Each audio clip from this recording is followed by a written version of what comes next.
Hey guys, what is going on? We are in the zone. I'm here as always with Giancarlo Aulino, Chris Martelli here. And today we're going to start it off with hoop. We're going to start off with the NBA. Aulino, you know what? I say all the time the NBA is just a roller coaster. It's a shit show, however you want to put it. The top four seeds that have gotten the bye, they've been basically the top four teams all season. You have Denver, um, you have Milwaukee, you have the Grizzlies, and you have the Celtics. Those have been the top four teams basically all year. What were your initial thoughts, Alino, on those four team seasons? We know they get the bye. Out of those four teams, I know a lot of people are not too high on Denver as go-in places, but do you see maybe Milwaukee or Boston being a team where you think about their season all year long? Are these two teams the teams to beat? Yeah, I'll go with Milwaukee just because they've been here before.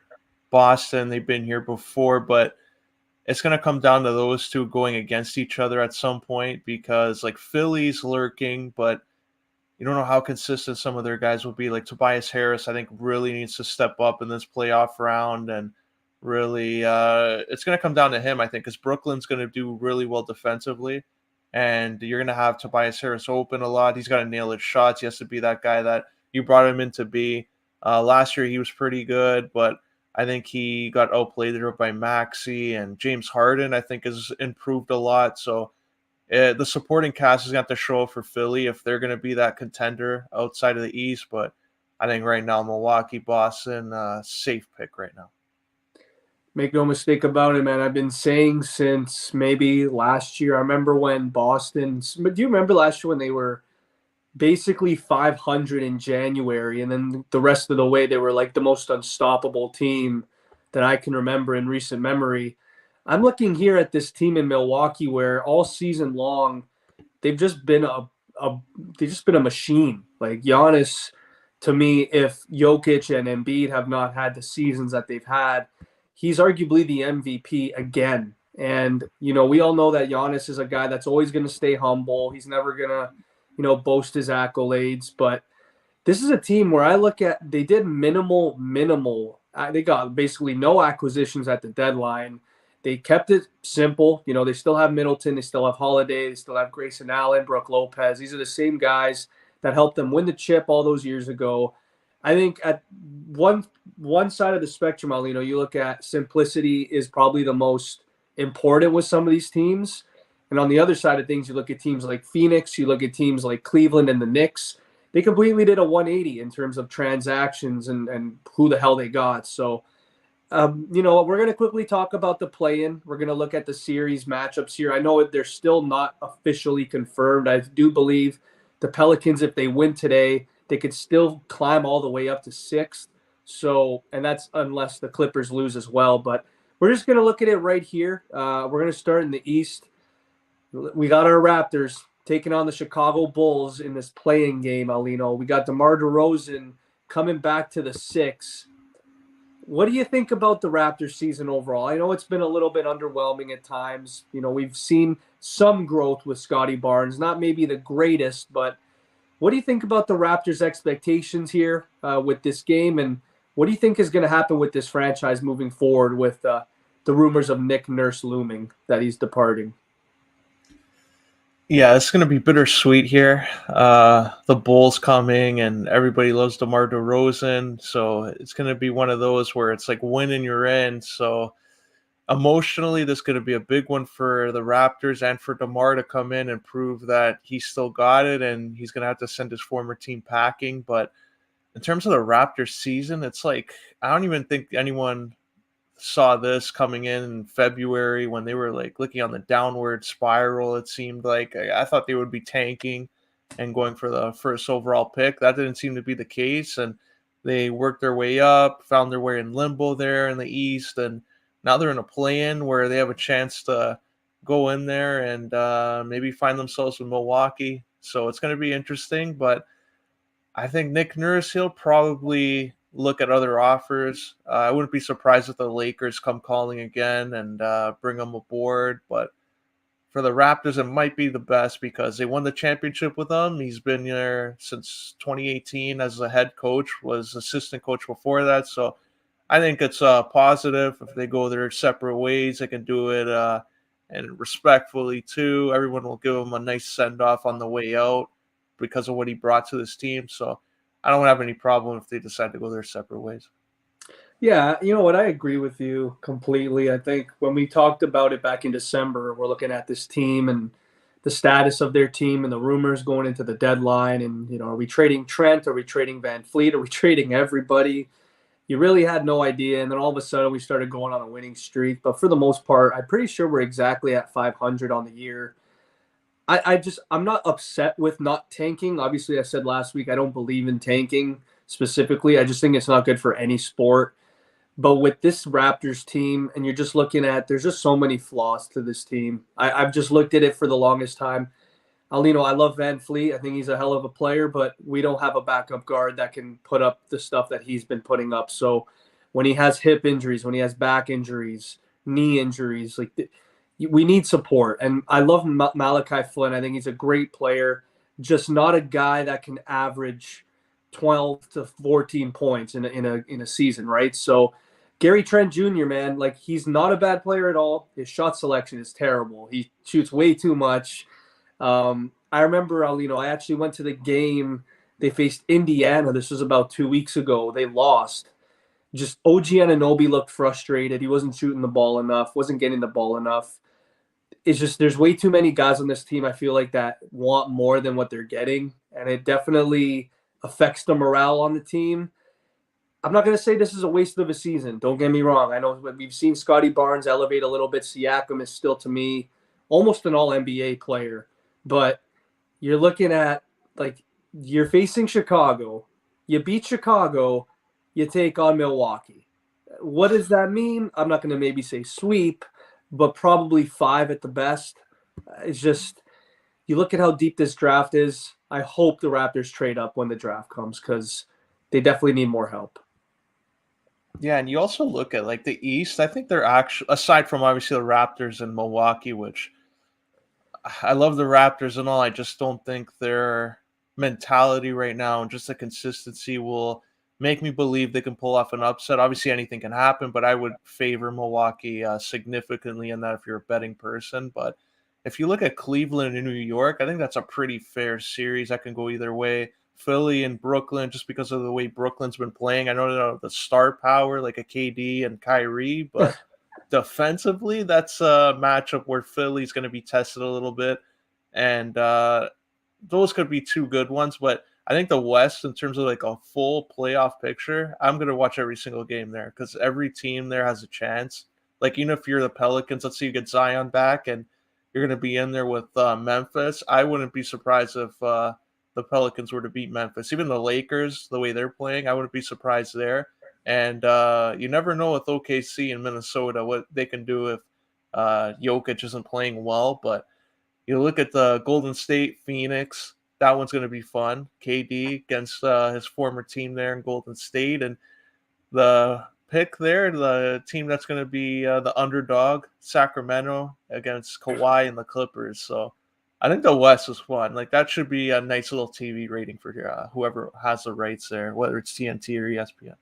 Oh yeah, and I'm excited because I got the Android box, so I'm gonna be just flipping the channels like nonstop, man. But I gotta ask a question too, because we're looking at the other playing round in the East, and you got two pretty good teams there. I mean, say what you want about Trae Young and how his morale with Atlanta has kind of fallen off over the last couple months, but like they still got John Collins, they still got Clint Capella, they still got Bogdanovich. Like this is a team where when push comes to shove, if their threes are connecting, they're a hard team to beat. And you look at Miami, I can't believe they're in the play. And this is a team where I thought they would easily be probably where Cleveland is, like 4 or 5 for sure, with Jimmy Butler, with Tyler Hero, with even Kyle Lowry. I still think he had a lot more juice than anticipated. And I mean, Bam Adebayo, man, say what you want about him. Maybe he's not putting up a lot of offensive numbers, but what he does, like his two-way game is just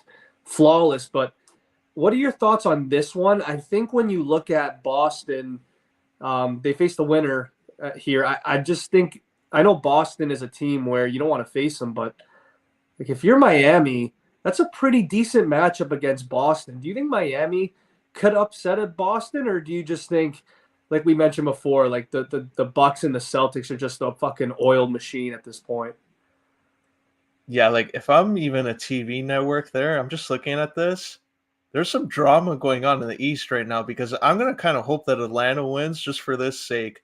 Atlanta takes on Boston, and the Raptors, if they beat Chicago, that's tomorrow, and then you got Kyle Lowry the next the one right after, winning you go home. So just imagine the drama the networks could create. The Raptors take out two of the greatest players to wear their uniform, two of their long-standing loyal players, one after the other, and you can say, yeah, we ended their careers in the playoffs, and we're gonna send them packing and turn them into players that ring chase. Like the Raptors can turn this around into a win, even though they can get swept by Milwaukee, and they can actually feel good about themselves if they take out DeMar in the first game and then go on and just absolutely destroy Miami and send them home. Obviously, this might not happen because Miami do have a better team on paper, but this is a big game. I think big moment for Scotty Barnes and Pascal Siakam to really set themselves apart from the pack here. That would be crazy, man. That would be a huge narrative going into the playoffs. And we talked about it too, man. Like you're looking at this playoff picture and it looks so much fun. Like the Knicks and the Cavs to me is a coin flip. I know the Cavs are heavy favorites. I saw on the lines already. It's like minus 180 to win the series, but I wouldn't cancel out the Knicks. Like Jalen Brunson to me, I was laughing at his contract before the season, and of course, the guy always has to freaking prove me wrong and make me look like an idiot. So he averaged like 23 points a game. He should have arguably been an all-star with Julius Randle. You know me, man. I love RJ Barrett. I still think he's got a lot to give. Just this team they're terrifying, man. The Knicks are a team that I don't want to face. If I know they got Mitchell, I know they got Mobley and Jared Allen and Connor Garland or no, what's it? Yeah, Connor Garland or sorry, Darius, whatever the fuck the guy's name is, Garland. There's so many Garlands. Like this team is good, but like Aulino, flip a coin in that one. I think that one goes to 7 games, 100%. You look at Philly and Brooklyn, like Brooklyn is definitely the team where I looked at this back in February. I'm like, they're going to be bottom 5 in the league. And they just maintain that playoff. I don't know how, but like Mikal Bridges, Aulino, has been better than Harden and Kyrie when they were on Brooklyn. So I don't know what kind of system they're running, but it's working with Bridges, it's working with Johnson, it's working with Dinwiddie. But again, you're looking at Joel Embiid, who's probably been, in my honest opinion, the MVP the last like month. He's just been averaging 30 every game. I still think Philly wins it, but like Brooklyn's a team that again I don't want to face. And again, I said this: Ben Simmons when he's out, Brooklyn's better off. So as long as Ben Simmons is out, Brooklyn's a team that's tough to beat. But then again, you look in the Western Conference, the play-ins. I mean, I said last week, if Dallas doesn't make it and OKC does, it's a joke. I guess it's a joke, man, because Dallas is now officially ruled out. You get Kyrie Irving, Aulino. You gotta tell me what the hell happened here, because you get Kyrie Irving, you're expected to be at least a top 6 seed in the Western Conference, and just everything goes wrong. What do you think happened here with Dallas, man? Like to me, it's just a big fat mystery. Yeah, just look at the Knicks. Maybe it was Jalen Brunson who was the guy in Dallas, not Luca. But yeah, that's. I was actually surprised. Like when they got Kyrie, I thought this is a perfect fit. He's gonna come in. He's a skilled player. He can do literally everything on the court. You have Doncic now has all this extra space. They can work off each other, make a run here at a championship, and they don't even make the play in, which is really surprising. So they're going to have to do a lot now in the offseason. And it was a trade I thought was going to serve them well for not just this year, but get Kyrie for another 2 years probably and build around those two. And now they're in a corner. And it's going to be tough with a conference like the West that's constantly evolving. Like Sacramento's only going to get better. And you're going to have teams like Memphis try to get better. Minnesota and OKC. Like OKC, I think could be a dynasty in the next couple of years because all the first rounders they've got, and Oh, it's going to be scary. So if you're Dallas, like you're backed in a corner. I didn't even think about this, but the Eastern Conference matchup there with Brooklyn and Philly. Ben Simmons has an opportunity to really get a one up there. And I know he hasn't played a lot, but this is a time that they got to fire him up. Like, get a life coach, like what that speaker, I don't know what the hell his name is, Tony Robbins, I think his name is. Fuck, bring him into the dressing room and just talk to Ben Simmons directly and get the best out of him. Because I think this is something where his legacy, if he can just eliminate Philly, he can just retire after that. I think that would be a win for him. You know what? I do agree with that. I think, if there is, like, if all the cards align perfectly, and you have Ben Simmons play and dominate. Like, at least try to dominate. I don't know if you Get will. threes. Yeah, shoot a three. Just do whatever you can to just get Philly kind of on, like, put them on edge, because, like, Ben Simmons has that talent. That's what pisses me off. He could be really good. It's just his injuries, his mindset. I don't know, but I do like how you brought that up, because it does come back full circle always, and the full circle moments, Aulino, are always the best narratives. They always are. So I'm rooting for Ben Simmons to come in here, and I mean, if Brooklyn eliminates Philly, I guarantee you something bad is going to happen in Philly. Whether Doc Rivers gets fired, Maxey leaves, something bad is going to happen in Philly, because they are heavy favorites against Brooklyn. So, but I got to talk about the play-ins here. I mean, we got the Timberwolves and the Thunder. Now, I mean, Carl Towns has been out for a long time. He just recently came back. Edwards, to me, is phenomenal. He is a guy that can definitely carry your team to success. Maybe not win it all as of right now, but Edwards, to me, could easily be a top 10 player when he puts his mind to it. The season that Gilgeous-Alexander has had, if it isn't really for Lauri Markkanen, who I think is favored to win the most improved player, I think Gilgeous is the guy that should get that award now, specifically with them making the play-in. Because I said to you, like, this is a Thunder team where I thought they were going to be where the Wizards were, where the Pistons were, like, just bottom of the barrel. But here they are. They're playing for their playoff lives here against the Timberwolves. Do you think the Thunder could pull it off here, or do you think Edwards and Towns are too much for this young team? I wouldn't be surprised just because of the way Gilgeous-Alexander is played, but like I'm not too upset about them like going for this push for the play-in because like even though their first round pick won't be the first overall, even if they lose this, they still have so many stockpiled where they can continue to grow as a team and draft like steals if they want to because they have so many opportunities. So I think OKC like they're playing with host money type of thing here, where next year they'll probably get Holmgren back and they'll have an opportunity to build around. They can find out like Gilgeous-Alexander. They'll probably talk to him in the offseason and see if he really still wants to be committed to this. They can be successful, but what Edwards has been able to do with Minnesota, I think they have enough there surrounding him where he can be successful. They can beat OKC. It's just that I'm surprised. Like this is another team that fell off a bit. Like last year, I think it was them in Memphis that really came on and could have been contenders at one point because of the way they shot the three, just how well-rounded they were. So I'm surprised that Minnesota's in this spot. I think they should have been in the playoffs this year. I mean, hey, you're looking at that trade when they traded D'Lo earlier on, man. You think, okay, this could either benefit Minnesota or benefit the Lakers, and it benefited the Lakers.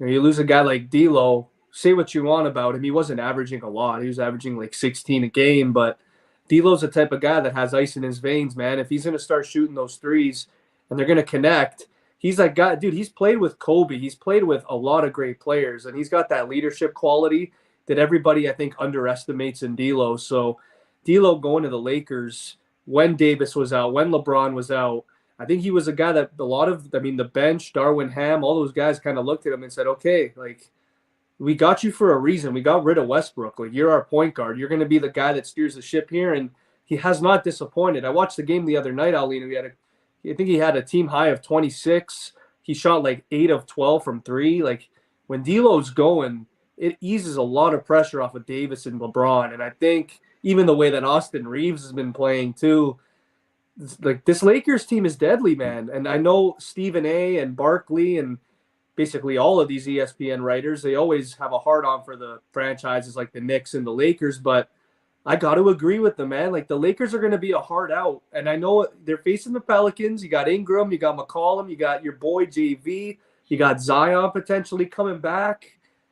Who wins this one, man? This is going to be a hard fought game, and I think whoever wins this and ends up going to maybe face Memphis. If I'm John Morant, I know you talk a lot. This is going to be the test of a lifetime because you're going to either be facing Zion, who wants to beat John Morant, and because they're going to be forever linked, or you have LeBron James taking on John Morant, and we already know the feud that Dylan Brooks has created between the Lakers and the Grizzlies. Yeah, like I think the Pelicans, if they have Zion back and he's healthy, I'm going Pelicans to beat the Lakers, and then that first round matchup's going to be fun because ego is going to get in the way of it. They both want to prove that they're the better guy, and I think surrounding cast, I think the Pelicans, what we've seen earlier on in the year, I think they can replicate that. Like if JV is in the paint there, he's also playing his former team. Like they traded him just to get Steven Adams, which I didn't really think made sense at the time, but like Adams does fit in that starting lineup. He's just not that offensive threat that JV would be. So I think that's cancels out. You got Ingram there, McCollum. If McCollum's hot and starts getting threes all the time and he's just like on a roll, I think Memphis gonna have a hard time. Like you're gonna to have John Morant getting 40 a game, like what we saw last year, if you want to just be competitive because of how many weapons that the Pelicans have. And like D'Lo too, like on the Lakers, let's say they lose, you're probably facing against the Minnesota Timberwolves. So you're going to have the trade play out and the winner going on to face Denver. So I think some of these teams might regret some of the trades they made because it's going to backfire on one of them going forward. I love it. Like I know we talk a lot about the East and how exciting it is, but the West overpowers it this playoffs. Yeah. Let's be honest. Like you're looking at like like this play-in could just be beautifully narrated. Like you could have LeBron take on Ja Morant, you could have Zion take on Ja, you could have Karl Anthony Towns take on Zion, and it's just like there's so many different narratives that it's a win-win. Even let's say OKC wins, like imagine you have Gilgeous-Alexander and the way he's been playing take on the Denver Nuggets. Because back in the bubble, Aulino, we saw the Denver Nuggets basically whatever Jamal Murray was doing in the bubble, I could see Gilgeous-Alexander replicating if the Thunder win here because Gilgeous he's a man on a mission, man. I think he finished fourth in scoring. For the most part of the year, he was averaging 30 points per game, like almost triple doubling. The guy was just playing out of his mind. So I'm still, you know how I feel about the Lakers. I always want them to be successful. I love LeBron. I think he's arguably the GOAT. I want to see the Lakers take out Memphis. I feel like that would just be the cherry on top. And the one thing that pisses me off, Aulino, is nobody signed Melo because I feel like this guy would have had something to give.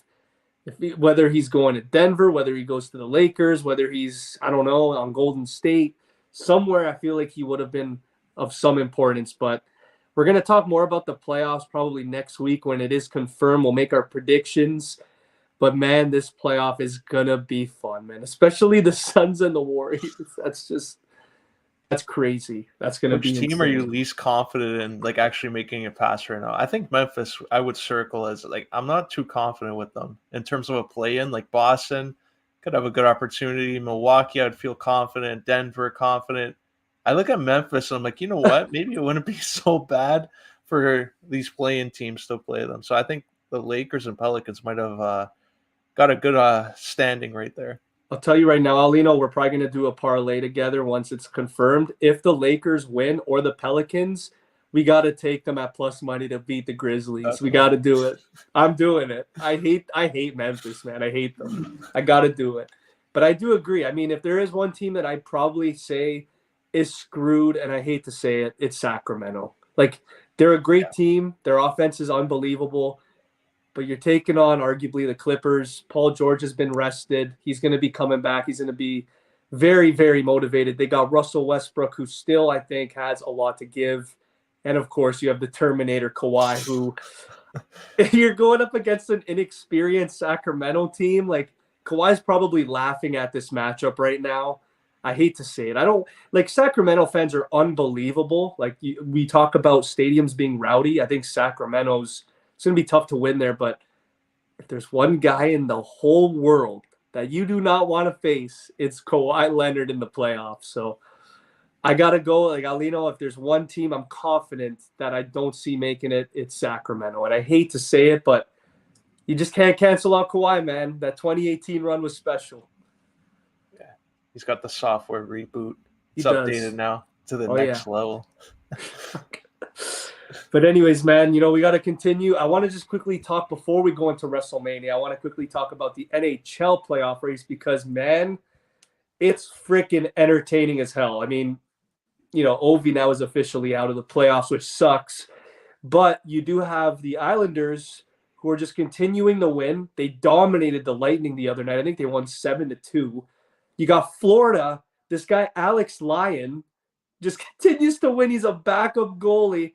And then you have the Penguins looking in, but they've been playing phenomenal hockey. So, Aulino, the only two of the three can make it.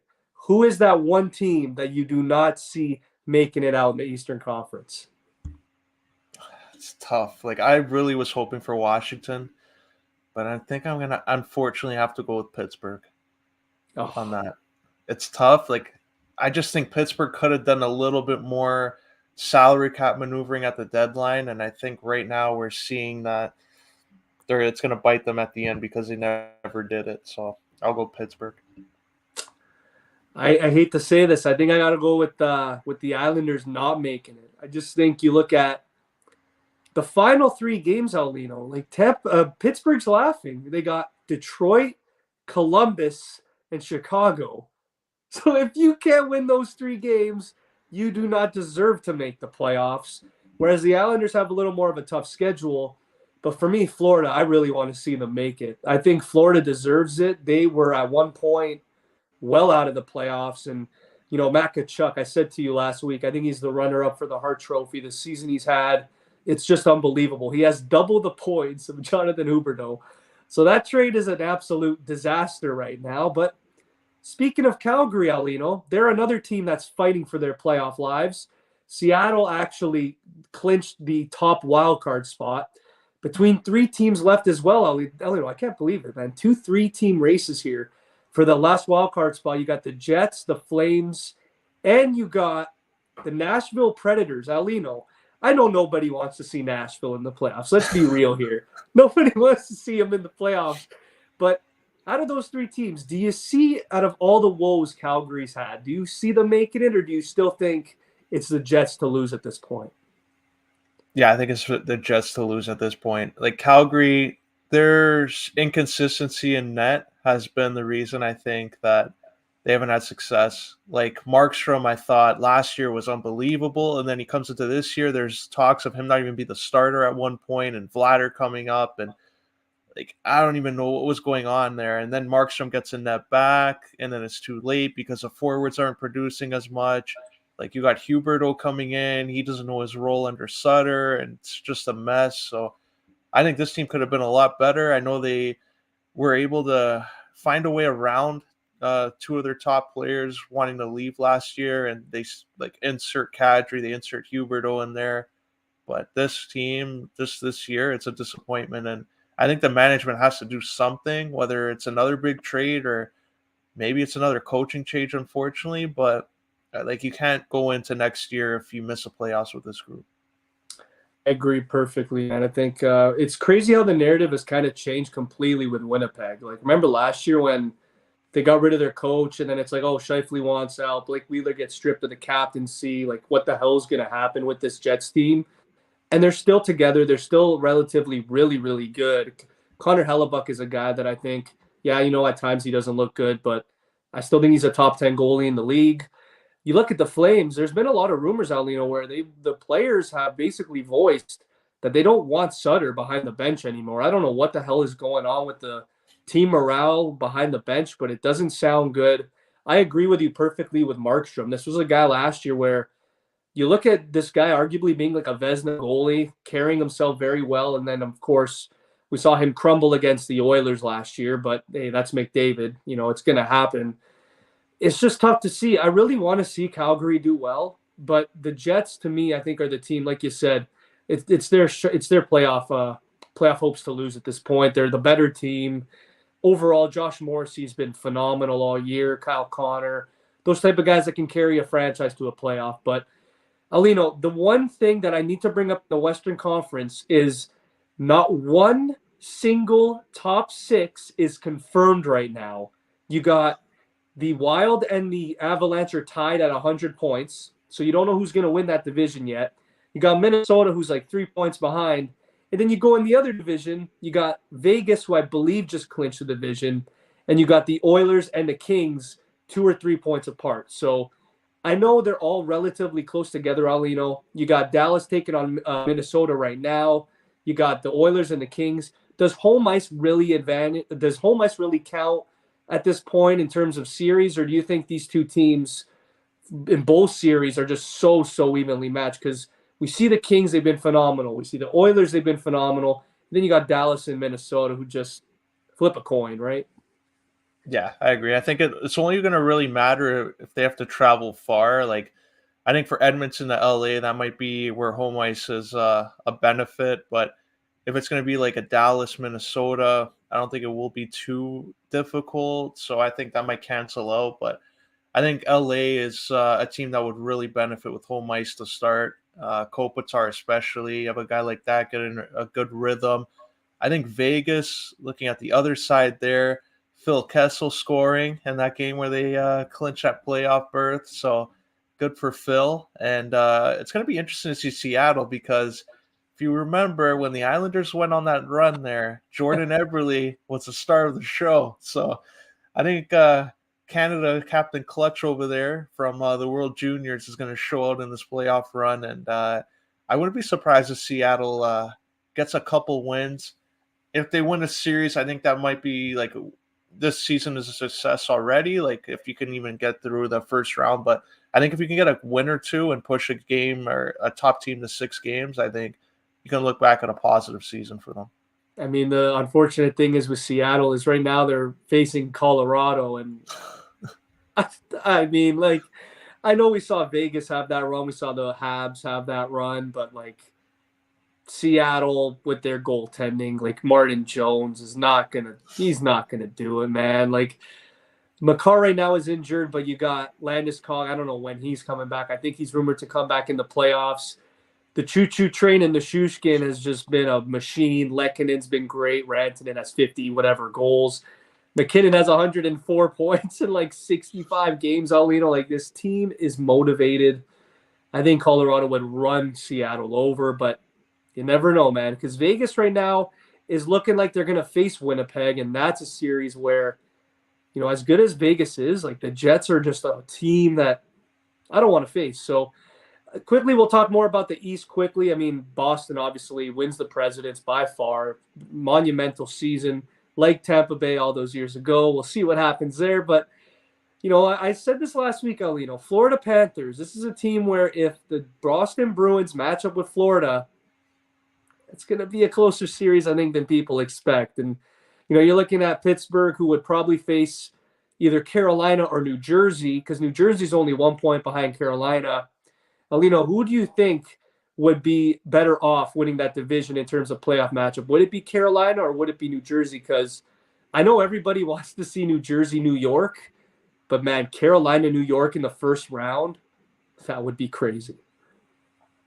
Yeah, Carolina, New York would be fun just because of all the trades that have gone on between the two. Like we saw like Shea and like him when he went over, and like they've helped each other, I think, in terms of trade deadline moves. But I think they match up well on the back end. You got Burns on Carolina that can really help things along. It's going to be tough. Like that's a first round matchup where it could go either way because you don't know how New Jersey's going to perform under this. It's new to them.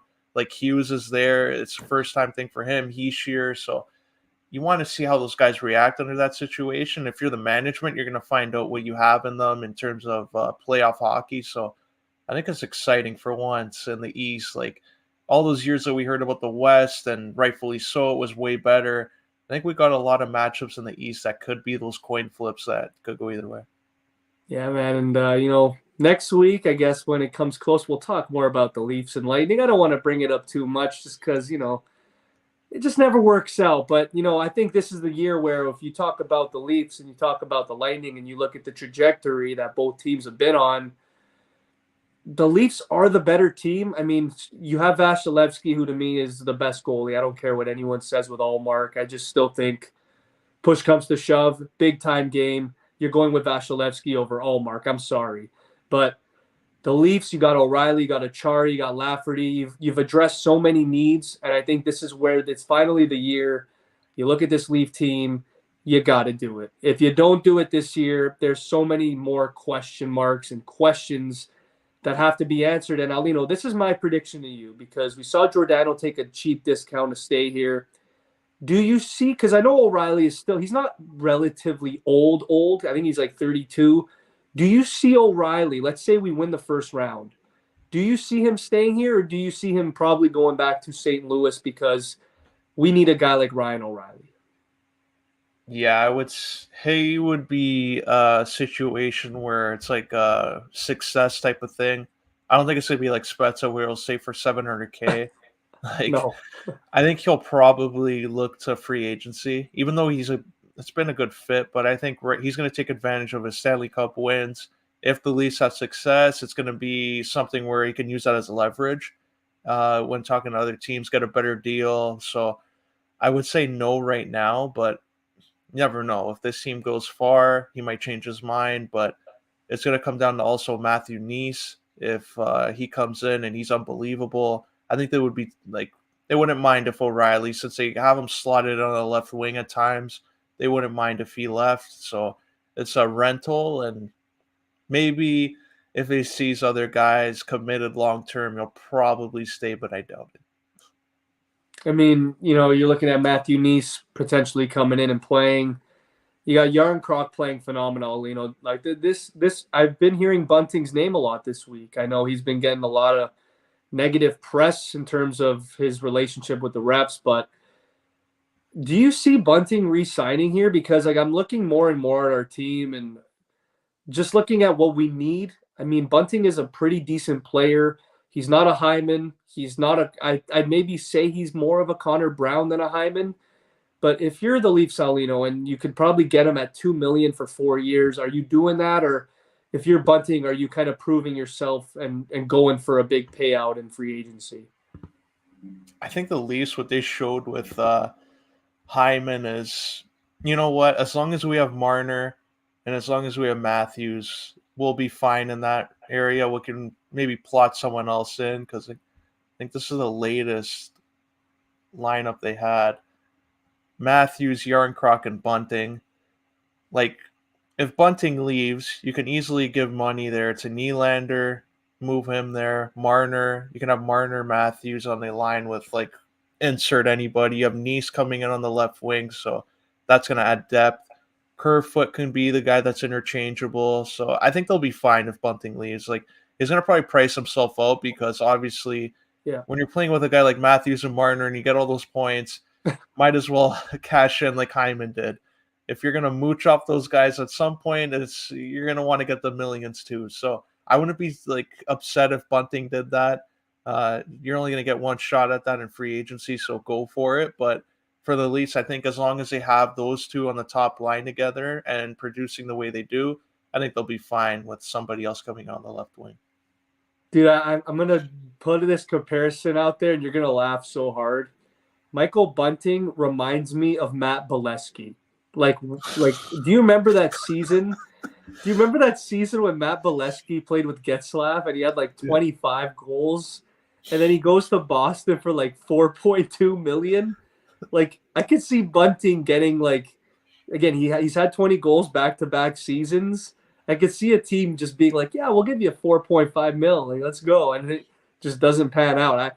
I don't want to bash Bunting at all saying he's a Matt Bolesky, but just I'm looking at like the trajectory and how it kind of is panning out. It's like it's kind of eerie, man. And you even have guys in the past like Dustin Penner, like Jarrett Stoll, like these guys who are not 60-point guys by any means, and they're getting 60 because they're playing with over the years like Kopitar and Getzlav and Crosby and it's just one of those things where Bunting, man, like if I'm you, you should probably try and get as much money as you can. So yeah, you said it perfectly. Interchangeable is the perfect word because you got so many guys that can just do what he does. You got Yarncroc, you got Kerfoot, you got Nylander, you got Nice, you got Robertson. Like, you know, way too many guys I think that could do what Bunting's doing right now. So I think Bunting, man, honestly, it was a nice run. Go cash out somewhere else, man. I think you can get it. But we're gonna move on now to WWE, man. We're talking about Wrestle Frickin' Mania. It was a pretty damn good show. Aulino, you know what? I was pleasantly surprised with the show. I know the overall, how do you call it? The build for it was pretty good. It was a little bit lackluster at times. You're looking at Bianca and Asuka not really getting a lot of traction. Rey Mysterio and Dominic had all the traction in the world. The build up for that was phenomenal. But Aulino, I just got to ask you the most broad question. What was the most enjoyable part of WrestleMania and what stood out to you most in this show? I'll say night one as a whole stood out more than night two because like the feeling after night one, just every single match delivered, even matches that you didn't have high hopes for delivered. Aside from the Cena Theory match, which probably timing wise should have probably been mid card of the first night instead of the one that started it off, just because of the pace of it. It still had the outcome where like it was fine. It was like a Raw like matchup, like a main event of a Raw, but looking over that, like every other match kind of delivered. Like the tag match, Braun Strowman doing that splash, like I wasn't expecting anything in there, and that ended up being one of the matches of the weekend. And Ray and Dominic had the story going into it. That was like amazing how that played out. Main event delivered. KO and Sami Zayn, Oh that yeah. huge pop they got. Night two, Brock and Omos. That was pretty fun. Like the crowd were going crazy for that. And then I think Gunther, Sheamus, and Drew really stole the show Both. on night two. So I like that. Like every match, I think had their own enjoyable qualities. Like even you go to the 6-woman tag, that was pretty good for what it was. It wasn't like a 20-minute match, but they all got their stuff in. And Rhea, Charlotte, easily one of the top matches there. So other than the main event ending the way it did of night two, which caused a little bit of a stir online, I Oh think yeah. it was one of the best WrestleManias in the like last decade easily. Yeah, I was just gonna say, like, I was when I asked you the question after the show. Again, it was unfortunate because I was in MTL. This was the first Mania I haven't watched live in a long time. But again, you know, it is what it is. I rewatched it right after, and I was pleasantly surprised with every single match. The only thing, Alino, that I kind of would have changed was the lazy approach with the 6-women tag team match with Trish, Lita, and Becky. I just thought it was perfect timing to do a heel turn there, and they didn't do it. Just kind of was like, I was kind of surprised with that. But I mean, I was saying to you, like, we're looking back at Manias from 30 to 39. This to me was by far the best one. I mean, last year was really good too with Becky and Bianca stealing the show, and you had I mean, Kevin Owens and Stone Cold was amazing last year too, low key.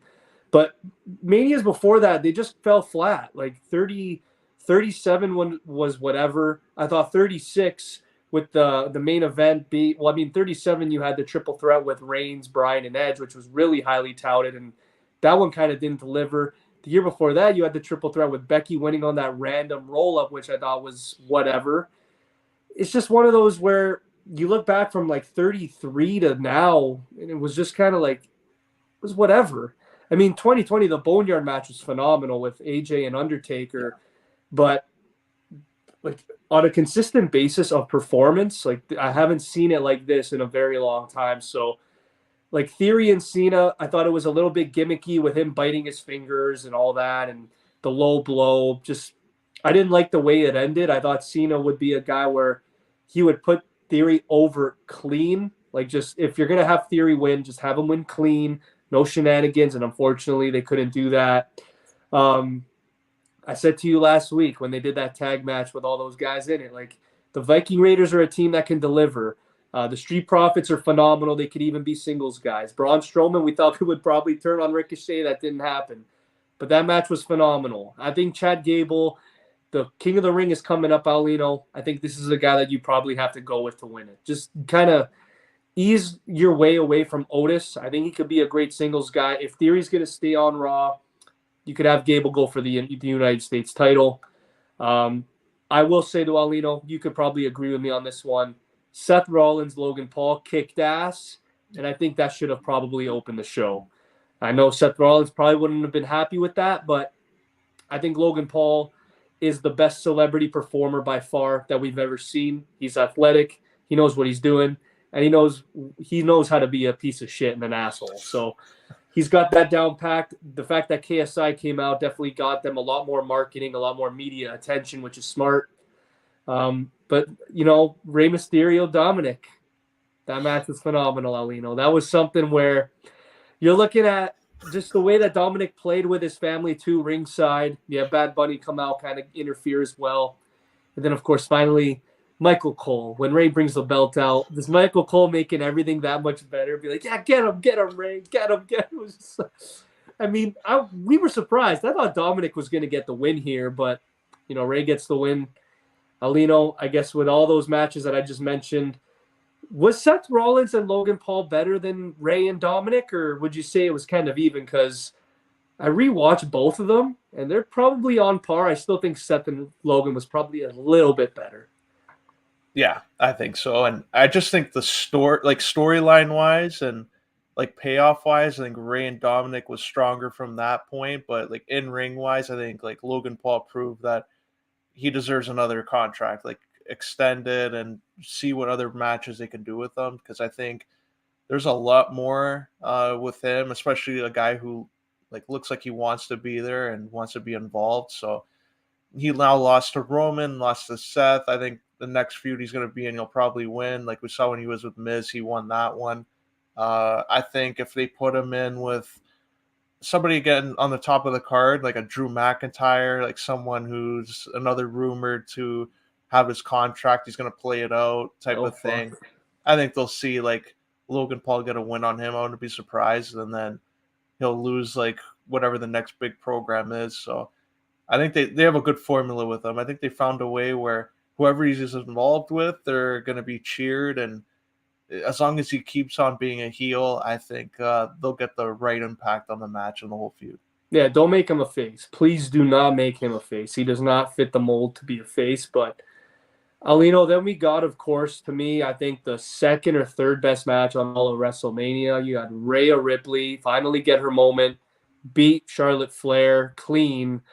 I know this was definitely the right call. We look back a couple of years ago when they faced each other, and we saw Charlotte Flair surprisingly retain the NXT title against Rhea. I thought that was like, really? Like, you could have had Rhea kind of make a name for herself there, and she lost.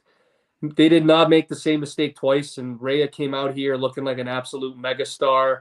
I think Alino, she's probably the women's superstar of the year by far, and she was out for the first half of it. So her second half of 2022, her second half of 2022 going all the way into WrestleMania, it's been perfection. I don't know if they're going to be having her kind of steer away from Judgment Day. I think she probably benefits more if she's away from Judgment Day, but I think it was the right call to have Rhea Ripley win here. I don't know if she's going to be a baby face. She went up against Bianca the other night on Raw, face to face. Aulino, do you think it benefits WWE after this performance? You could maybe have the double turn down the line with Charlotte turning heel again, because it only makes sense now with Charlotte losing that she gets a little sour and maybe turns on someone. Yeah, it would make sense. I think if they do it, like make sure the reign is long enough where it's not like a quick one where she comes back to her like 2.5 months and right away going into Money in the Bank, she's beating her for the title in a double turn. Like if they're gonna do it, save it for like Survivor Series where she's had a long enough reign where fans are gonna continue to be rallying behind, and then after all of a sudden that's when the turn happens. So I would hold off on it, do it like a long build, and then it will be more meaningful for both their careers if they do that. Yeah, I think Rhea Ripley, man, you're looking at her trajectory right now. It's just like, it was like Becky Lynch, was it not? Like, she kind of was not in limbo, but we always saw her as that main event star, but never really got the attention to, be that person. And finally, she beats the queen, she wins clean, and this is now her ascent to the top of the mountain, man. Like you look at Rhea Ripley, you look at Bianca Belair as the two women that are atop, man. It's very, very exciting if you're a woman, if you're in WWE, if you're watching this, because for the longest time it was Becky and Charlotte, and obviously they're probably still not done with those two as being the top, but you have Rhea and Bianca right now at the top of the mountain. It's really refreshing, is it not? Like it's rejuvenating to see these two young talents do what they did in NXT and translate to being the greatest on the roster right now. Yeah, for sure. And like before, I think before like COVID and stuff, like it was the same feud over and over again. Like, don't get me wrong, they're all good, but like you can only see the same feud and the same pairing between those four horsewomen so many times, like before it gets old. So now, like, I know the Becky and Bailey feud has kind of been different, and that they did a double turn, and they had the whole dynamic there with the legends coming back. But eventually, like if you go back to it again, it's going to come off like, okay, we've seen this before. So I think having two new champions like this come up and show that they were on NXT, the top caliber talents over there, and now on the main roster, they're proving it again. I think it's refreshing for the whole division right now. Yeah, because Ben, you're looking at even some of the NXT champs that we've seen in the past, like with Finn Balor, with a couple others, and you look at Shayna Baszler and Io Shirai. For some of them, it just doesn't come as soon as for the others. Like even Rhea, it kind of we had to wait a bit, like at least 3 years for her to reach the top of the mountain, and she's the only woman, Aulino, to win in any title, any main title in NXT UK, NXT, and then of course the Raw and the SmackDown Women's titles. So I mean, I think Rhea Ripley is an absolute star. I do agree with you. I think this reign has to be very long. Not Roman Reigns long, but I do think it has to be at least what Bianca has done. So about a year, I think she should hold the belt. In terms of the Money in the Bank, that's going to be exciting. I do expect Charlotte Flair to win it. I just have this irking suspicion that you're looking at the names out there. Maybe if you really want to have a Io Shirai, a Ronda Rousey, a Shayna Baszler, or maybe even like if you want to go a different approach, Aulino, like a Raquel Rodriguez, someone where you see her as maybe that potential main event star. Not right now; she's still a little green, but I don't know, man. I just think Charlotte Flair, she's gonna win everything in her career. I think that's just gonna be another thing to her resume, and that could just accelerate her heel turn as well if she turns and cashes in somewhere. But enough of that. We got to go obviously to the main event. Kevin Owens and Sami Zayn finally getting their moment in a very emotional ending to the show. I absolutely love this match, Aulino. I mean, we say so much about the Usos and how phenomenal they've been as a tag team forever. I think they're in the Mount Rushmores of tag teams when you look at the body of work that they've done. Aulino, I was looking at some reviews of pay-per-views. They've been doing this for like 11, 12 years now. So, Aulino, this was a long one. This was a 25-minute tag team match. I said to you in the prediction video, this is going to be one of the greatest tag team matches we've seen. And hey, it did not disappoint at all. What were your thoughts on the outcome, Aulino? I know it was predictable, but the match absolutely delivered. Yeah, the two Canadian kids, good Canadian kids winning the title. It's the one you wanted to see. It's the one that was deserved because of the run Sami Zayn has been on the last year. And Jey Uso, main event Jey, proved it again. And I think going forward, that's a guy for Roman that it all started with them too. That's a whole bloodline storyline how it started. I wouldn't be opposed to Jey Uso being the one to take the title off him, or one title if they want to get to that point. And I think it would make sense storyline wise. And Jey Uso proved that if he goes on his own as a singles competitor, he could be a star. And we saw Kevin Owens now back-to-back Manias. Main evented with Stone Cold of all people last year, and main events this year, wins a title. So I think everybody out of this whole storyline ended up benefiting from it because they main evented. They had the strongest storyline for the better part of a year. And now it's going to be interesting to see like how they book this because their history together, I think it might be inevitable that Kevin Owens turns on Sami Zayn at some point to end it. So I hope it's not like a quick one, but maybe next WrestleMania, if they have another WrestleMania match, because I think when Logan Paul's first celebrity appearance, he was, I don't know if he was an enforcer or like guest timekeeper, whatever the hell he was for that match. But I think if they do this again, it'll be much stronger. If they want to do a do over at WrestleMania with KO over Sami Zayn. I agree with you, man. Like KO is going to be the guy to turn for sure. It's not going to be Sami Zayn. It's going to be Kevin Owens. We don't know when it's going to happen, but I mean, we saw on Raw they put on a great match against the Street Profits. I'm just looking at the type of teams that they go up against for this tag team title run. Aulino, is it safe to say we haven't seen the New Day in a while? I know Kofi's been injured, but would you maybe come SummerSlam or maybe before that, would you pull a New Day coming back up and facing them for the titles, or do you still think the Usos are the right call, or maybe the Street Profits?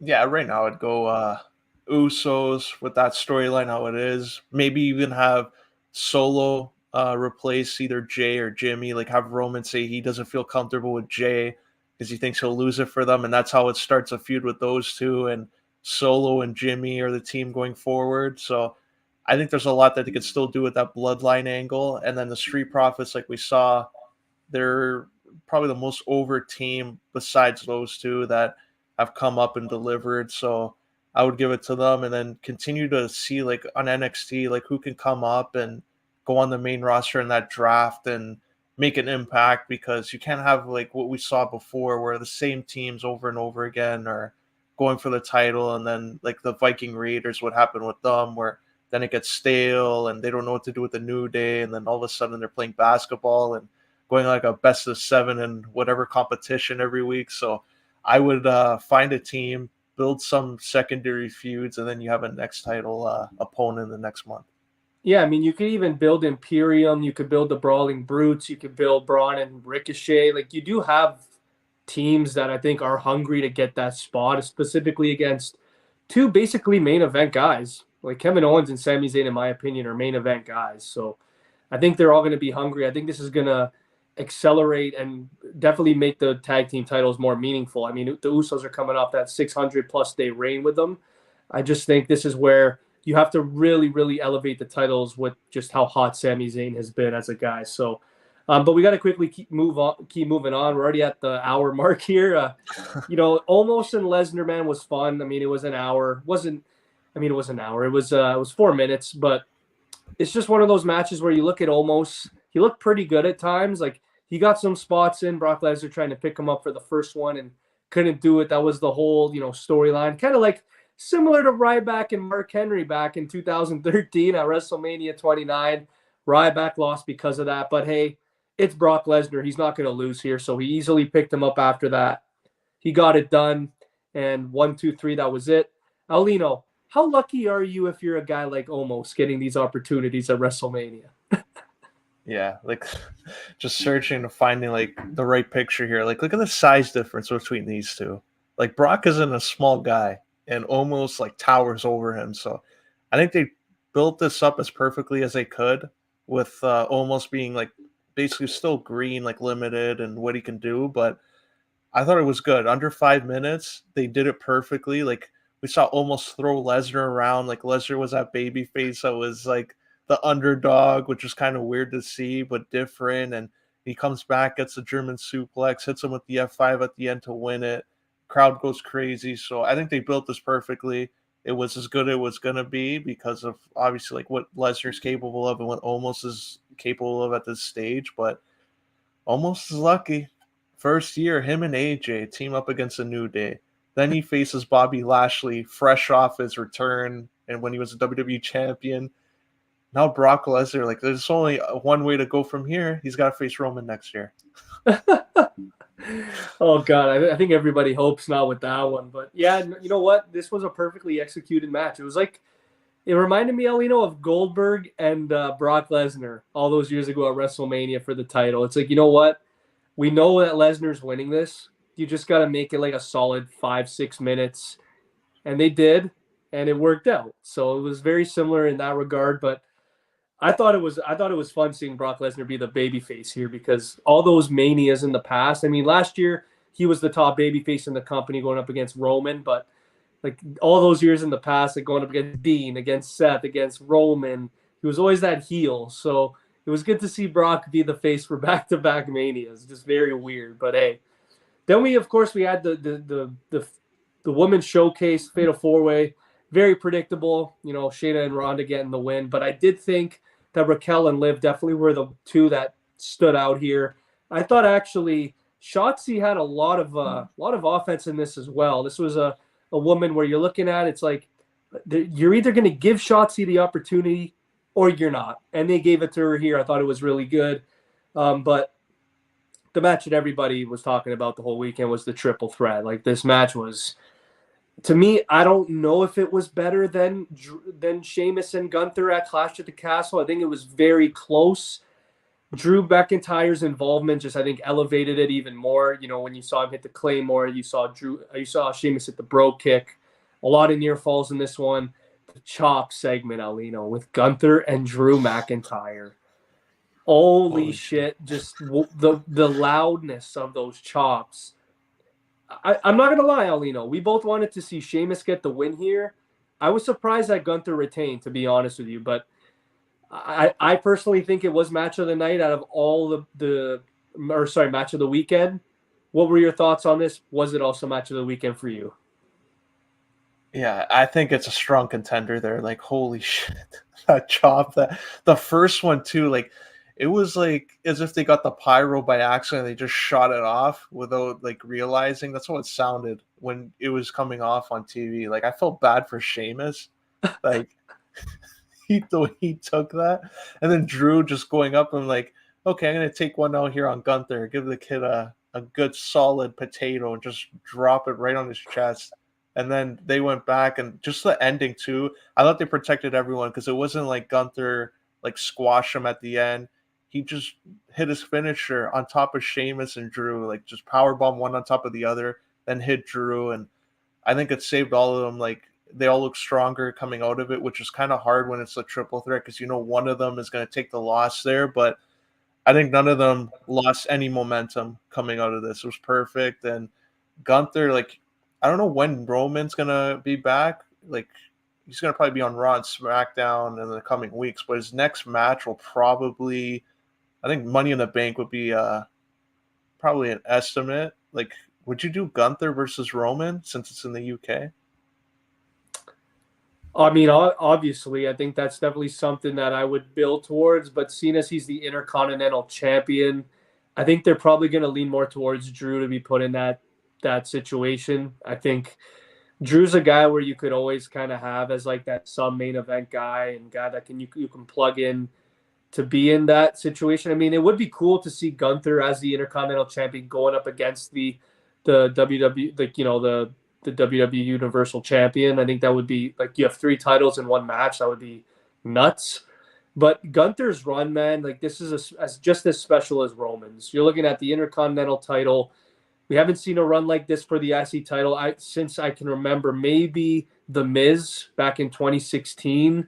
Like this is a run where he's just elevating guys as well. Like not only is Gunther reaching a different pinnacle in his career, he's making Sheamus get more, love than he's ever gotten in a long time. You see Drew McIntyre, yeah, his contract is running out, but this is a hungry Drew McIntyre. He's putting on banger after banger. So this is going to be one of those runs where when Gunther does lose the title, it's only going to benefit him. He's going to probably be a main event guy. So Alino, I'm going to still predict that Sheamus takes it from him. I don't know when, but it has to happen at some point. I think Sheamus is a guy where you could even put him against Roman Reigns right now, and I don't think anybody would complain. So I think Sheamus, Drew, Gunther, they're all in their own stardom right now. You said it perfectly. It didn't hurt any of them. I mean, Gunther retaining to me was definitely surprising. I thought Sheamus, it was his time. But eventually, I think it will come, maybe at a B level pay per view. But this is a situation where he's as soon as Gunther loses, he's probably going to be facing either a guy like Brock Lesnar or he's going to be in the main event. So you got to love the Gunther's elevation, man. Like Gunther and Rhea Ripley, very, very similar trajectory. I think they're both the future of WWE. But I got to ask you, Aulino, when is Gunther dropping it and who is he dropping it to? Because I still think it is Sheamus. Yeah, I thought Sheamus would be the one to win it here. I like pin Drew. Drew takes a fall, and that would lead to Drew versus Sheamus. But I think the longer he holds it, it's gonna probably be like a guy. I wouldn't be surprised if it's Braun Breaker if he comes up as a face, even though he just turned heel on Yeah. NXT. But like, if they want to go that route, like I don't know, like it's tough now. Maybe LA Knight, that would be Yes. another one because he's on fire right now, and the crowd love him. But like if they do the Money in the Bank scenario, the only way like I could see that being a way for whoever wins the Money in the Bank, like let's say it's Jey Uso, Roman thinks, oh, okay, nobody's gonna ever like cash in. You won't have to worry.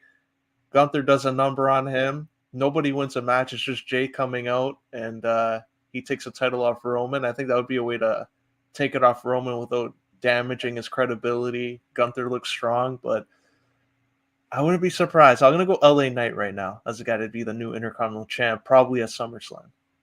You know what? If he's gonna be a babyface, just go all in with him because he does have the charisma and everybody, like you said, they do love him. And I called this, man. I knew it as soon as LA Knight feuded with Bray Wyatt. I'm like, this guy's gonna be the one better off, and he has been. So, LA Knight, Eli Drake, man, the guy has all the talent in the world. I'm happy for the guy, but hey, man, then we had Bianca and Asuka, and this one didn't disappoint either. I mean, I knew that I saw a lot of internet fans get a little upset that Asuka didn't get the win here, but hey, we both predicted Bianca to retain, and she's been on a year-long reign. She's looked basically unbeatable at this point, and I think we said it basically during the predictions. It makes Asuka improve as a heel. Now we definitely know that she's a heel, solidify herself as a dangerous threat to Bianca down the line.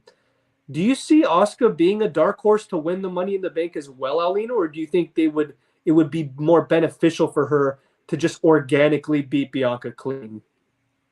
Yeah, I think they wouldn't be like it wouldn't go bad either or. Like I think they can still have her win it, or if they want to give someone else a win and have Asuka take the title off her clean at the same pay per view, it probably would make sense. But like a lot of people are mad that she's 0-4 at WrestleMania. I think this is a good thing because it makes a storyline for next year. Like if she's a heel, like she's so dominant in every other like program she's in where it's just WrestleMania, she can't seem to win. So now next year they have a big storyline to go, and whoever she's wrestling, it's going to be like a feud that benefits whoever is going up against her. And if she wins, like, will she end the losing streak, or will they like extend it for 5 straight years? And then the next year she's in there. And I think it would be a good way to promote the losing streak more because how dominant she's been. It's not like a Kurt Hawkins situation where he was losing all the time. Like, if it's just a WrestleMania thing, I wouldn't mind if they do that, and may elevate someone else if she gets a win.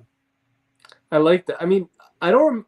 Also, who else did she face? I knew she faced Rhea, she faced Charlotte, and she faced. Oh, I think it was Uh, a tag or whatever the COVID one was. Like I don't know if it was a tag or the Kabuki Warriors when they were yeah, in it was that. definitely the So Kabuki Warriors. But I remember like every singles match that she has had has been really meaningful, man. Like she took on yeah, Rhea Ripley a couple years ago. She took on Bianca this year, and then she lost. Obviously, I still think Charlotte beating her was wild. I don't know how they booked that, but hey, it is the queen. But I do agree with you. I think this is one of the more intriguing women in the on the roster right now in terms of which way they're going to go with her. I could easily see Charlotte or Asuka as dominant as they've been, be Money in the Bank winners, or they can just have them win naturally, just clean. Like, oh, Asuka, she's one of the best heels in the company. We're gonna have her lose her mind and absolutely obliterate Bianca here. So Bianca has nothing to lose. I feel like Bianca at this point in her career, she's been champion for so long. Whether they give her a break, whether they have her chasing the titles make more of a narrative again. I think it's only beneficial for both of them. And yeah, they hinted at Rhea versus Bianca, and you might unify the belts. I don't think that's a good idea at all. I think you have enough women on the roster to definitely have two belts and make them meaningful. But Aulino, I just gotta ask, when is Becky gonna be back in that main event storyline? Because we all know it's coming. yeah. I think probably SummerSlam. Like every year, it seems like she's going after Bianca Belair, and SummerSlam has been the event where Becky Lynch has had success from last year or 2 years ago when she made that return, and then after she loses it, I think I wouldn't be surprised if they do the third match this year at SummerSlam. Yeah, I mean, if it's not Trish Stratus, yeah, you're gonna do Bianca versus Becky for the third time. But hey, man, you know what? Then we had. I'm not talking about the Miz, and so I don't care about that. That was bad. We could talk about Shane returning and blowing out his leg. That was pretty funny. Oh man, poor guy. You know what? That's karma for him, freaking booking himself in the Rumble. Fucking asshole. The guy Him has and to understand that he's not young anymore. You can't be in the ring and the guy. flying around like that. Oh my god, It poor was guy. just And then so Snoop funny. Dogg on the fly, throw a Oh, punch in the people's elbow. They deserve a raise, him and the Miz, for saving that whole segment. That could have been bad. that was so bad, man. That was the most awkward thing I've ever seen in my life. Like, and the Miz, like I said, he deserves better than that. Like, you can't control it because they had that match what like 4 years ago, Shane and the Miz, and that stupid falls count anywhere where Shane obviously gets the win. And wait, did Shane win? I think the Miz won Yeah, that. the Miz at that suplex off that, I don't know what that was, the stage thing, and they went through the table, but Shane's hand was on his shoulder. And yeah, Miz should have won. Stupid shit. Yeah, whatever. It was, you know what? But we had Edge and Finn Balor, and I thought, or sorry, the Demon. I thought this was again. It's obviously because I'm an Edge fan. I think the expectations that I had were way too high.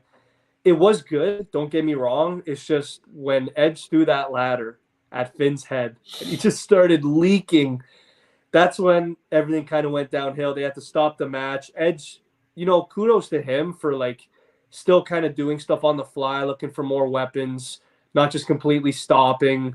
But I did think Finn Balor, I thought he at times he was going to win this match, but just the way it ended, like they buried the Demon here, did they not? Just the way it ended, the concerto, the easy 3 count. Just at times they made it look like the Demon was freaking unstoppable, but since that ladder shot, it was just like I didn't Yeah. care. Like, I thought the concerto thing, he should have done it 3 times, I think. Like, it would have showed, okay, the Demon's not, he kicked out after the first one, and Edge, like in the past, like, could be a sick fuck a little bit. I think after, if the Demon kicked out, Edge would have done that thing where he's confused, he pulls his hair a little bit, like a psycho, like a maniac, and And then does I it think he three should times.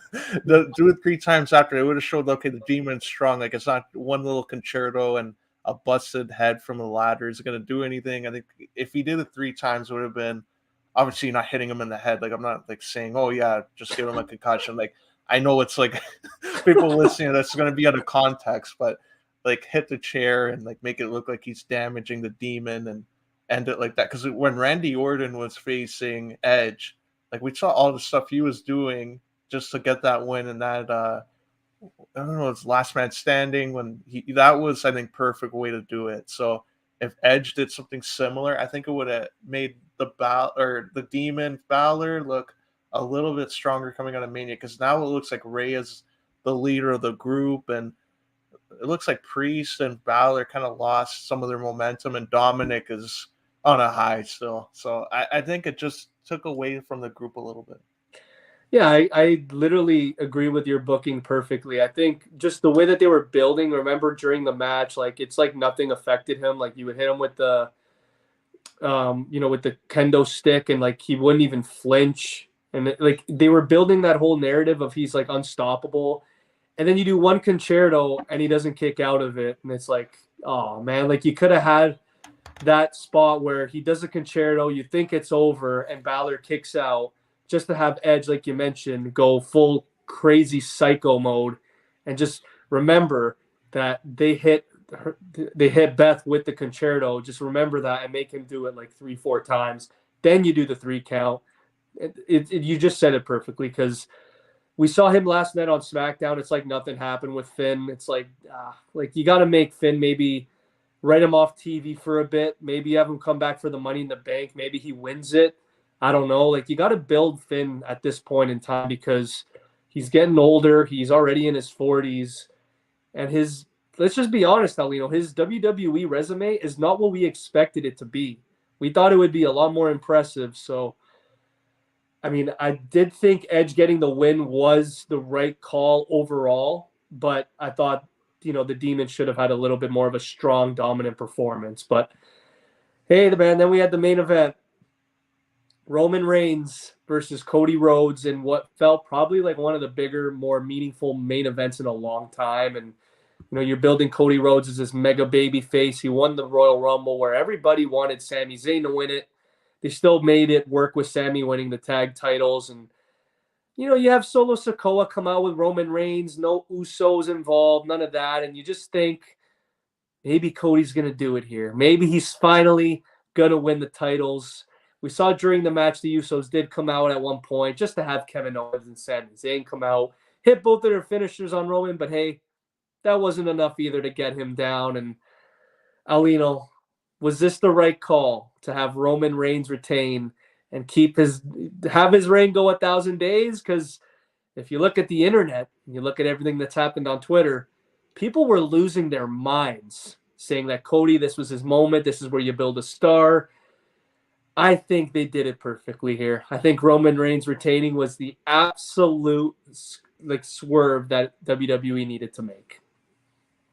Yeah, I think they also looked at the days too. If this was like 721 days, I think Cody would have won. But I think now that they're at this mark here, it's only 60 more to get to 1,000. I think they're like, you know what, screw it, just carry it over to 1,000. Like I think that's what factored into it a little bit more. And I'm kind of surprised that just you're expecting something to happen like after this where fans will make sense of why Roman beat Cody after they just built him up as this big baby face and it worked actually for them, which it hasn't in the past. So like you're expecting The Rock to maybe come out and just stay on the ramps, stare down, like do something and end the show with them two looking at each other, but they didn't really do anything. Like Roman just celebrated. They showed the highlight pack and I think that kind of took away from the overall feeling of the event. So, like Cody, I don't know what they're gonna do. I know he's taking on Brock, but like I don't. That's not gonna be a long-term thing. They're gonna probably have like a 10-minute match. Cody's gonna win.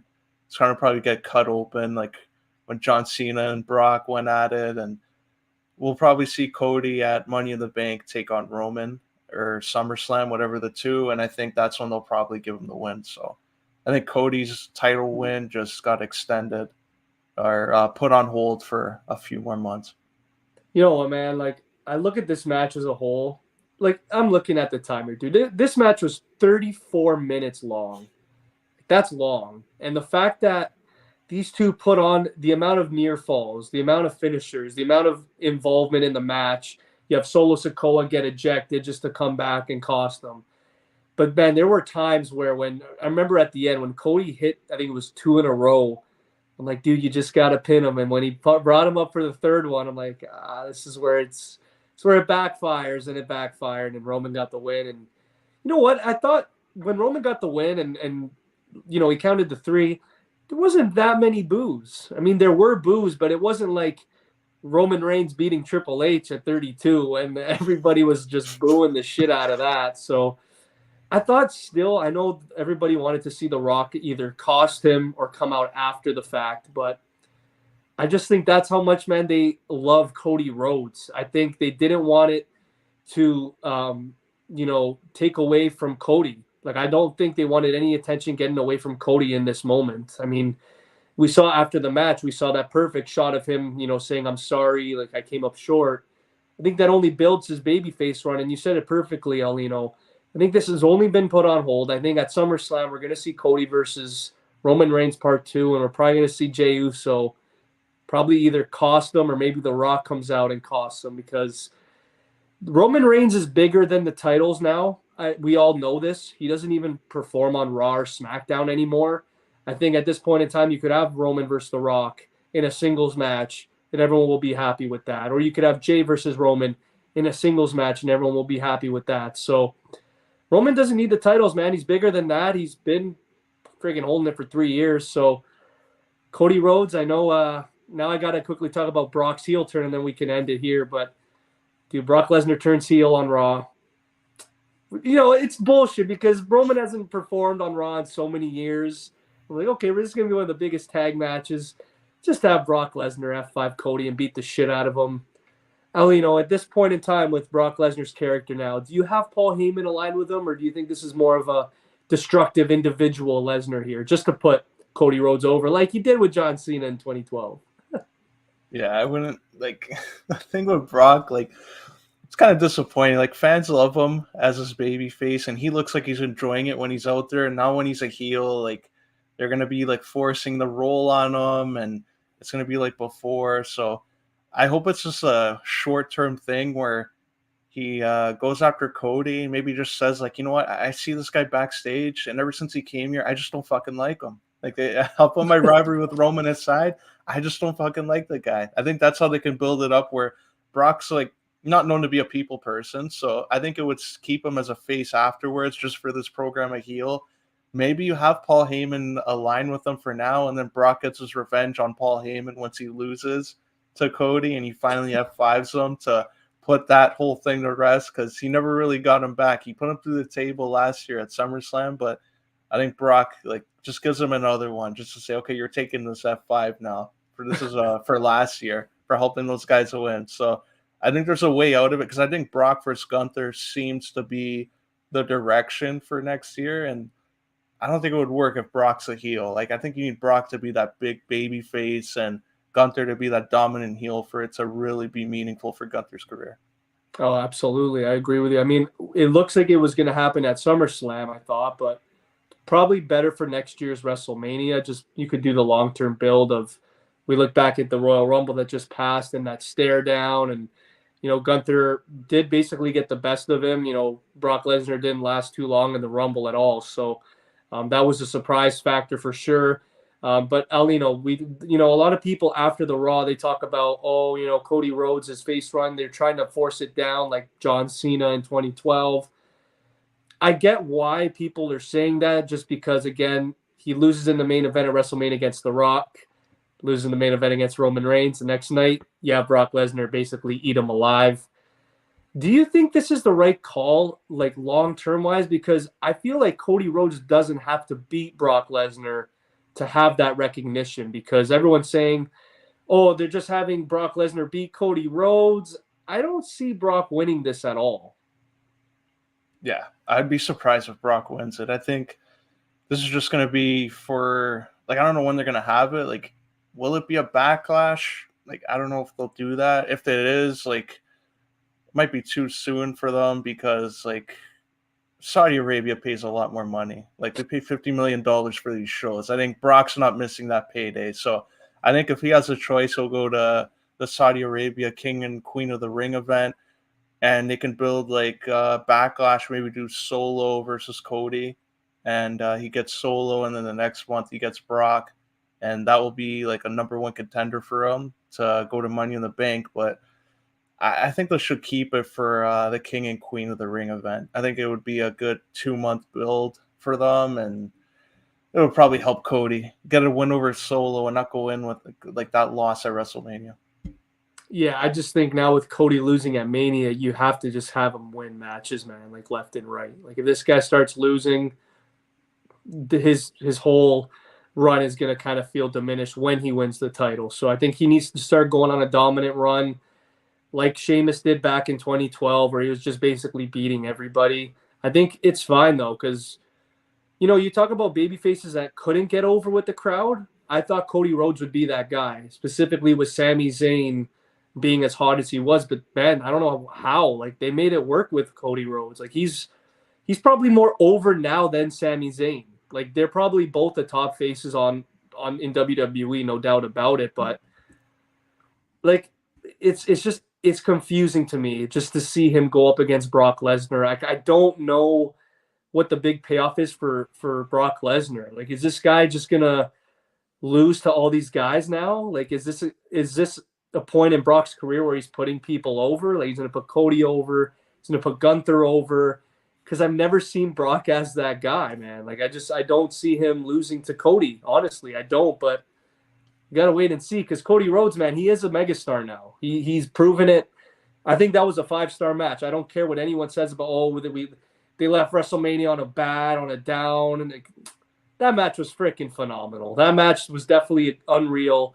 Roman Reigns and Cody Rhodes proved that they can definitely main event, and Roman Reigns needs some fucking time off, man. Like give the belt to Cody, because this guy needs at least 2-3 months off. Yeah. I agree with you there, and it's something where I think it's going to benefit. Like, I guess Cody, him and Brock would probably be main eventing that event. I don't think it'll main event Backlash. Like, I think might as well not even have like Cody face Brock there because like you have Bad Bunny already. Like, make that the main event. Those fans are going to be going crazy, and they're probably there to see like Bad Bunny, Rey Mysterio. Like, they'll probably be more invested in that match. So I think you can do Cody versus Solo, and then after the next month, Brock and Cody. And I think you have to give him something. Like when Roman eventually takes time off, I don't see him working like the September event. I don't see him working October. I think Survivor Series is when he comes back after SummerSlam. So might as well, like whoever is going up against him then, I think he should lose the title by SummerSlam. Absolutely. And you know what, man? Like the draft is in 2 weeks. We'll quickly talk about that before we end it. Do you see any big time guy moving, like a champion, maybe moving to another brand?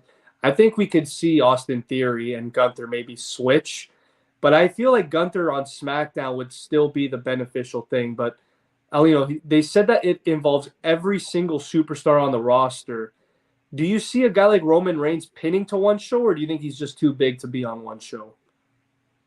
I hope this means that they'll introduce a new world title. Like they split the titles up, and this is their way of doing it. So, like, let's say Seth wins the world title on Raw, you can still have Cody go against Roman, and whoever's on the Raw brand, you can do like that world title scene. So, I just hope that's what they do because, like, the two titles, like, it hasn't worked. Like, everybody could see that when they were doing it last year, like, it wasn't going to be a thing that would work long term, and it's just shown with how they booked everything around Roman and some of the matches coming out after it, like when you're on Raw and there's not a world title, but the U.S. title's there. Like they try to do it, Bobby, Seth, and Austin Theory, but like you only do that so much before it's like, okay, what's a top program here, and like give each show their main event scene, and I think it would be beneficial. Kind of like what we saw at the first draft when they did it early in the 2002, and then again in like 2016. So I think they should do that again. Yeah, I agree, man. I think this is a big opportunity for WWE to do it right with the draft. And I don't know if it's appropriate at this point in time to just be like, yeah, Roman, you have to vacate one because there's the draft. But maybe you can have Roman, like, you could do a segment on that. You can have him be frustrated. And then you could have Triple H go in the back and say, yeah, well, hey, man, like, I guess tonight you're going to take on Seth Rollins for the title on Raw. And then you could see Seth Rollins win and take the title off him. And then that's how you kind of build basically the downfall of Roman Reigns as a champion. But I do think Jey Uso is the likely option if it's not Cody Rhodes, because you got to go full circle with that. And if there's one guy that's deserved of that main event spot, it is Jey Uso, no doubt about it. So, but with that being said, man, we're done here. This was a long podcast. Talked about WrestleMania. It was one of my favorites in the last decade for sure. I thought the show was spectacular. I thought everybody involved did their job very well. Shout out to freaking Rhea Ripley, who I thought, again, probably the biggest star coming out of the show. If it wasn't for her, I'd still say Cody Rhodes coming out of this as an absolute star. But we talked about the play-in. There's a lot of storylines with the NBA. Everyone wants to see John Morant get bounced. And, of course, everyone wants to see Sid the Kid make the playoffs one more time. So, with that being said, this is Chris Martelli, Giancarlo Aulino in the zone, signing out as always.